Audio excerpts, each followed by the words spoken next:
Guys, আজকের এই ক্লাসটি যে মনোযোগ দিয়ে শেষ অবধি দেখতে পারবে সেই সম্পূর্ণ ইংরেজি রিডিং পড়াটা একদম সঠিকভাবে শিখে যাবে। আমি গ্যারান্টি দিচ্ছি যে এভাবে আর কেউ কোনোদিন তোমাদেরকে ইংরেজি শেখায়নি। তাহলে চলো এখন আই ভাওয়ালটির সর্বশেষ সাউন্ড অর্থাৎ আই সাউন্ড হওয়ার নিয়মগুলো শিখে নেওয়া যাক। তো দেখো, আই এর আই সাউন্ড হওয়ার প্রথম রুলটি হলো ওপেন সিলেবলের আই এর সাউন্ড সবসময় আই এর মতো হয়, অর্থাৎ যেই সিলেবলটি আই ভাওয়ালটি দিয়ে শেষ হয় এমন আই এর সাউন্ড আই এর মতো হয়ে যায়। তাহলে চলো এই নিয়মের কিছু উদাহরণ দেখে নেওয়া যাক। উদাহরণগুলো দেখলেই তোমরা আরও পরিষ্কারভাবে নিয়মটি বুঝতে পারবে। যেমন pilot, finance, rider, sinus, binary, tidy, final, vital, timing, spiral, spider, item, etcetera. তো গাইজ, ভালো করে লক্ষ্য করলে দেখতে পাবে উপরের প্রতিটি শব্দের প্রথম সিলেবলটি আই ভাওয়াল দিয়ে শেষ হয়েছে, আর তাই এসব শব্দে আই এর সাউন্ড আই এর মতো হয়ে গেছে। আশা করি এখন তোমরা ভালোভাবেই এই নিয়মটি বুঝতে পেরেছ। তাহলে চলো এখন আই এর আই সাউন্ড হওয়ার দ্বিতীয় নিয়মটি শিখে নেওয়া যাক। আর নিয়মটি হলো শব্দের শেষে ই থাকলে তার আগের আই ভাওয়ালটির 100% সবসময় আই সাউন্ড হবে। এই নিয়মের কিছু উদাহরণ দেখলেই নিয়মটি তোমরা পরিষ্কারভাবে বুঝতে পারবে।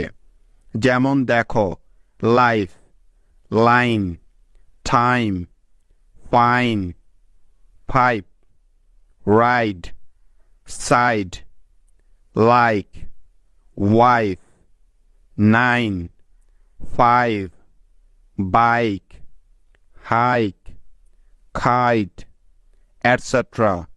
তো গাইজ, ভালো করে লক্ষ্য করে দেখো উপরের প্রতিটি শব্দের শেষেই ই আছে।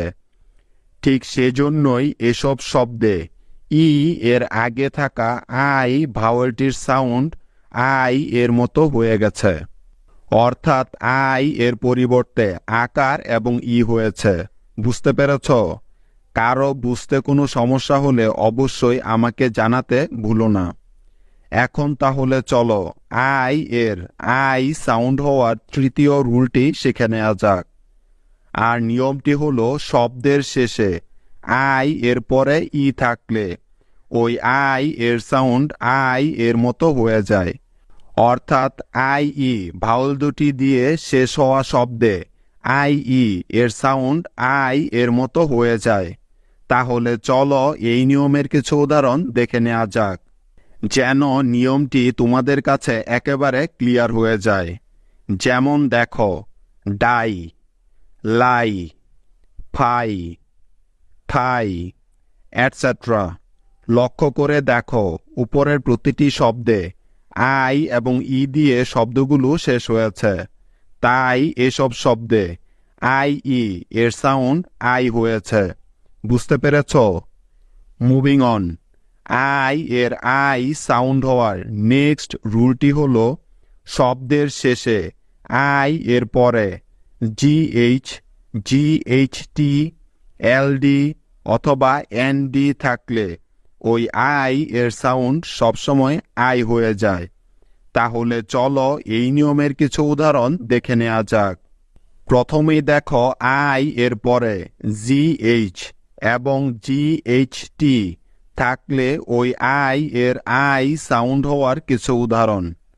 যেমন thigh, high, sigh, light, height, tight, fight, might, right, height, site, flight, etcetera.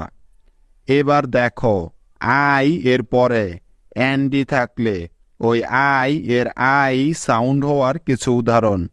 যেমন find, mind, kind, wind, hind, bind, grind, etc.